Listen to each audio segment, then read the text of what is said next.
네, 안녕하세요. 조종성 특론 수업이고요. 오늘은 교과서 2장 내용에 대해서 정리를 하겠습니다. 교과서 2장은 우선 기본적인 내용부터 얘기를 드리자면요. 우리가 하이드로스태틱스라고 해서 수정력학적인 그런 문제에 대한 거고, 이제 이거는 사실 선박해양공학과에서 한 2학년 때부터 원래 배우던 내용이죠. 부력을 계산을 하는 방법, 그 다음에 부력이랑 평형을 이루는 힘이 중력이잖아요. 두 가지를 우리가 1장에서 배운 좌표계, 지구고정 좌표계죠. 그 다음에 물체고정 좌표계.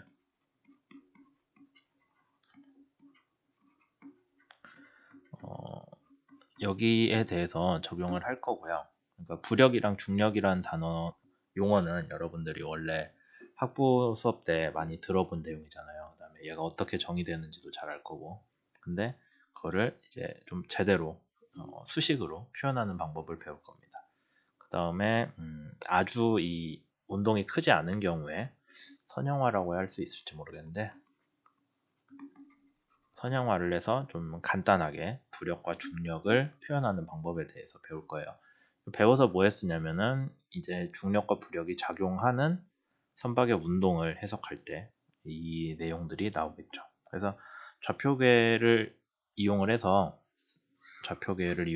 어떤 힘을 표현을 한다라는 게 우리 이번 장의 핵심이고요. 우선 1장에서 배웠던 내용부터 좀 진행을 해봅시다. 우리가 F는 MA라는 운동 방정식에 대해서 했죠. 근데 1장에서 뭘 배웠냐? 1번 회전 운동이 있어요. 회전 운동이 있을 때는 물체 고정 좌표계에서 회전 운동이 있을 때는 여기 가속도항 A가 좀 복잡하게 표현이 됐죠. 1번 어떻게 표현을 해야 되냐? U의 시간 변화율이 있었고요. 뭐 이건 당연히 병진 운동에서도 있는 거고, 또 하나가 좌표 축이 시간에 따른 변화량이 있었죠. 그러니까 물체 고정 좌표계는 좌표 축이 회전을 하기 때문에 물체의 회전을 따라서 좌표 축이 회전을 하기 때문에 물체 고정 좌표계로 좌표 축을 표현할 때 얘가 회전 성분이 나타났다라는 게 있었죠. 그래서 우리가 단순히 F는 MA라고 쓰지 않고 MA에서 하나는 질량, 이거 제가 잘못 썼네. 괄호가 하나 더 있어야 되겠죠. 이렇게. 그래서 여기 안이 가속도다. 그 다음에 모멘트에 대해서 원래 우리가 동력 2학년 동력학 때 배운 내용은 이런 식으로 썼을 거예요. 어떤 물체에 가해지는 힘의 모멘트는 각가속도 곱하기 관성 모멘트라고 나왔는데 그게 사실 뭐랑 같더라? 정확히 얘기하자면 시간에 따른 각 운동량의 변화율이죠. 시간에 따른 변화율 위에 점을 찍었어요. 근데 얘는 또 뭘로 표현을 하냐? 1번 물체 고정 좌표계에서 그 물체, 우리 같으면 배라고 할 수 있겠죠. 배가 갖는 각 운동량 변화량이랑 그 다음에 배의 회전으로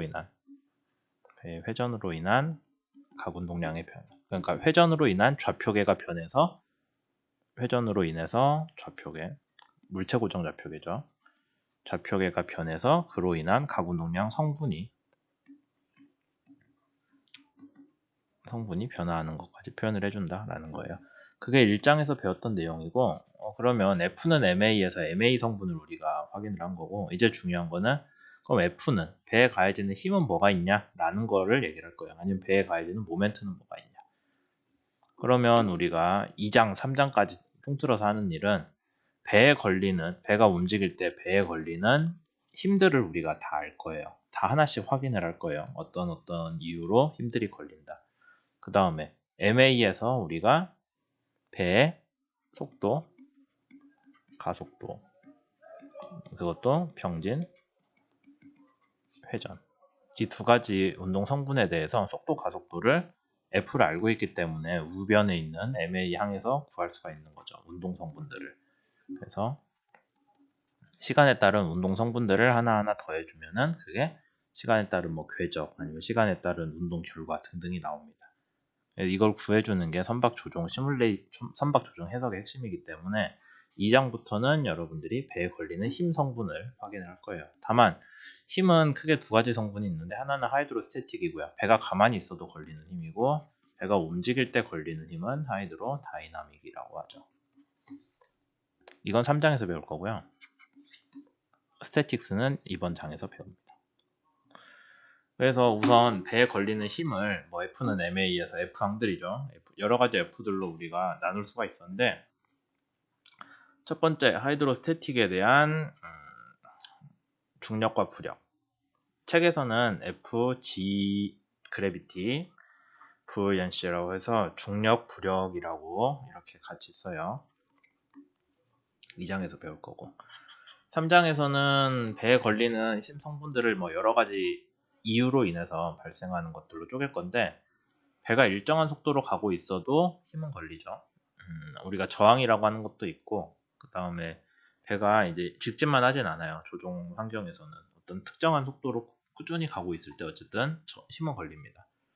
그런 저항 성분 같은 거. 그 다음에 가속도를 하고 있을 때 여기 S라고 한 거는 그래서 속도만 있을 때 그걸 우리가 스테디로 보겠다는 거예요. 그 다음에 가속도가 있을 때는 여러분들이 유체역학 때 원래 배웠는데 에디드 매스라고 해서 얘를 어떻게 이해를 하냐면은 포텐셜 유동에서 가속도가 있으면은 그로 인해서 유선이 변하죠. 유선을 변화시키는 뭐 그런 힘 성분으로 나옵니다. 에디드 매스. 얘는 그래서 에디드 매스는 우리가 MA라고 쓰는 질량의 같은 차원이에요. A는 밑에 에디드고.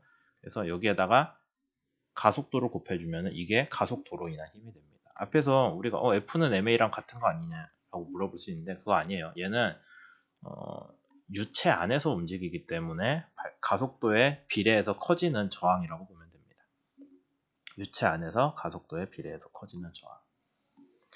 그 다음에 뒤에 컨트롤은 뭐 방향타 꺾었을 때 걸리는 힘 FC라고 했어요. 다시 그 다음에 P는 프로펄전 추력 우리야 뭐 당연히 프로펠러겠죠. 그 다음에 파도로 인한 힘 조종에서는 잘 안 다루고요. 이제 이게 내항에서 중요하게 되겠죠. 그 다음에 뭐 공기저항이야 배의 상부구조물 문제니까 우리가 다룰 수도 있고 안 중요할 수도 있고 그렇게 됩니다. 그래서 뭐 여러 가지 얘기들이 있었는데 상세한 거는 3장에서 배울 거고요. 아마 다 뭐 수학적으로 다루고 하진 않을 거예요. 그냥 중요한 개념들만 3장에서도 짧게 하고 넘어갈 거고 이번 장에서는 중력과 부력에 대해서 먼저 배울 건데 1번 그러면은 1장 중력과 부력을 어떻게 정의할 거냐라는 거죠. 우선 물체 고정 좌표계에서 중력과 부력을 나타내고 싶어요. 그게 우리의 최종 목표입니다. 바디 픽스드 코디네이트 시스템에서 부력이 나타나요. I, J, K로. 근데 지구 고정 좌표계 먼저 시작을 해야 돼요. 지구 고정 좌표계에서는 중력은 당연히 Z방향이죠. 근데 우리가 지구 고정 좌표계에서 아랫방향을 플러스로 놓기로 했잖아요. 그러니까 중력은 플러스 K가 될 거고요. 부력은 마이너스 K가 나와야겠죠. 부력은 위로 가는 힘이니까 우리가 지구 고정 좌표계는 뭐 X, Y야 수평면상에 놓이긴 하지만 어쨌든 Z는 아랫방향으로 간다 했잖아요. 그래서 중력 가속도는 지구 고정 좌표계에서 GK라고 나오는데 플러스 방향이다. 아랫방향을 간다는 뜻이에요. 그런 게 있고 그 다음에 우리가 1장에서 좌표계 변환할 때 배웠던 거 얘가 지구 고정 좌표계잖아요. 그 다음에 얘가 물체 고정 좌표계고 그러면 우리가 어떤 식으로 써줘야 되냐 지구 고정 좌표계 상에서의 중력 가속도 방향은 마이너스 K죠. 플러스 K 중력 가속도 방향 아래로 지구 고정 좌표계에서 중력 가속도는 뭔가로 바꿔주면은 물체 고정 좌표계의 방향으로 바꿀 수 있는데 거기서 왔다 갔다 하는 그 변환 행렬을 우리가 T라고 해서 1장에서 만들었잖아요. 근데 그 T라는 그 매트릭스 3x3 매트릭스는 물체 고정 좌표계에서 지구 고정으로 가는 거거든요. 그러니까 여기선 거꾸로잖아요. 우리가 알고 있는 거는 지구 고정 좌표계의 중력이죠. 거기에서 물체 고정 좌표계로 가야 되니까 T가 아니라 T의 역행렬 아니면 T의 트랜스포즈 행렬 전체 행렬이라고 아마 1장에서 배웠으니까 전체 행렬을 집어 넣어주면 됩니다. 그래서 지구 고정 좌표계의 결과를 트랜스포즈를 해주면은 트랜스포즈를 곱해주면은 물체 고정 좌표계가 나온다. 그러면 우리가 중력 방향을 물체 고정 좌표계로 표현할 수 있냐? 이제 할 수 있는 거죠. 이 T라는 매트릭스의 역행렬을 이용을 함으로써. 그렇게 하면 이런 게 나옵니다. 그리고 뭐 F는 MA까지 오면 이런 식으로 나오죠. 어렵진 않죠. 부력도 똑같은 방법으로 해주는데 우선 중력의 크기는 mg로 우리가 알고 있어요. 중력 크기. 부력 크기는 얼마로 정해지냐면 mg라고 쓰시는 게 아니라 부력의 크기는 배가 잠긴 물의 밀도 곱하기 배가 잠긴 물의 부피 곱하기 중력 가속도죠. 그게 부력의 크기잖아요. 물의 밀도예요. 그 배의 밀도가 아니라. 그 다음에 배가 잠긴 우리가 배수량이라는 말로 많이 쓰는 부피. 그 다음에 G는 뭐 중력 가속도. 그래서 서로 평형을 이룰 때 딱 배가 더 안 움직인다. 배가 더 뜨지도 않고 가라앉지도 않는 그런 조건이 부력과 중력이 같을 때죠. 그때는 M은 이 항이 성립을 하고 이걸 우리가 아르키메데스 원리라고 하잖아요. 네, 그러니까 뭐 그 물체가 받는 부력의 크기는 무게와 같다라는 게 아르키메데스 원리인데 그거는 어쨌든 서로 평형일 때 문제입니다. 이해됐죠?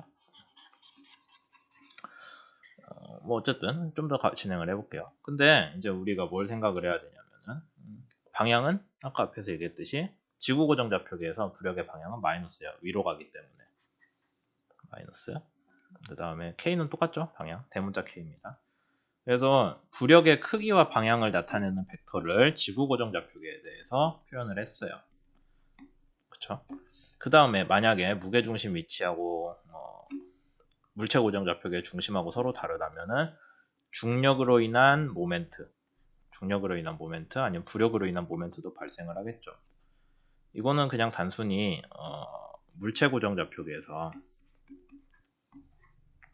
물체 고정 좌표계의 원점에서 무게중심 CG라고 쓸게요. 거리 벡터 뭐 위치라고 해도 되고 거리라고 하면은 그냥 단순히 길이니까 위치라고 합시다. 위치를 나타내는 벡터잖아요. 그래서 물체 고정 좌표계의 중심에 배 무게중심이 위치를 한다. 배 무게중심이 물체 고정 좌표계의 원점이다 라고 하면은 얘가 0이 되겠죠. 그렇지 않다면은 얘는 모멘트와 중력이 작용을 하는 겁니다. 근데 서로 평형이어야 배가 안 움직이겠죠. 모멘트도 힘이야 당연히 평형인 건 우리가 앞에서 학부 때 배웠지만 모멘트도 당연히 평형이어야 그로 인한 운동이 없게 되겠죠. 뭐 그런 얘기들 있습니다. 근데 조금 더 얘기를 해보자면은 그래서 부력 중심이랑 무게 중심이랑 배가 평형에 있으려면은 서로의 지구 고정 좌표계 기준으로 얘기할게요. x, y 방향이 서로 크기가 같아야 돼요. 아니 서로 위치가 같아야 돼요. 물체 고정 좌표계에서도 같아야 되나? 글쎄요. 같아야 되긴 할 것 같은데 하여튼 이렇게 돼야 배가 서로 추가적으로 자세 변화 없이 딱 평형을 이루게 됩니다. Z방향은 부력 중심, 무게 중심이 위아래가 좀 달라도 상관없어요. 그거는 이제 뒤에서 배울 거고 하여튼 우리가 평형을 이루려면은 X, Y 방향 위치에 부력 중심, 무게 중심이 같아야 된다. 근데 그럼 평형을 이루면 운동이 없는데 이제 우리는 운동을 다루지 않나요? 계속 가속도가 0이면 재미가 없을 텐데 라는 생각을 할 수도 있는데 그때 나오는 개념이 이제 준정상 상태라고 해서 쿼지 스테디라고 하거든요. 쿼지 스테디는 뭐냐면은 완전히 스테디는 아니고 근데 시간에 따른 변화율이 크지 않아서 우리가 매 순간순간은 정상 상태로 평형으로 놓고 봐도 되는 거예요. 물론 크게 보면 평형 아닙니다. 조금씩 변하긴 하는데 그거를 거의 정상처럼 놓고 해석을 해도 되는 물리 상황이고요. 우리가 언스테디 우리가 배운 게 원래 정상 비정상이잖아요. 근데 그 사이에 어디쯤 되는 게 쿼지 스테디라고 보시면 되고 우리 조종 해석에서는 주로 쿼지 스테디로 문제를 접근을 하고 있어요. 그러면 잠깐 잘랐다가 뒤에서 하겠습니다.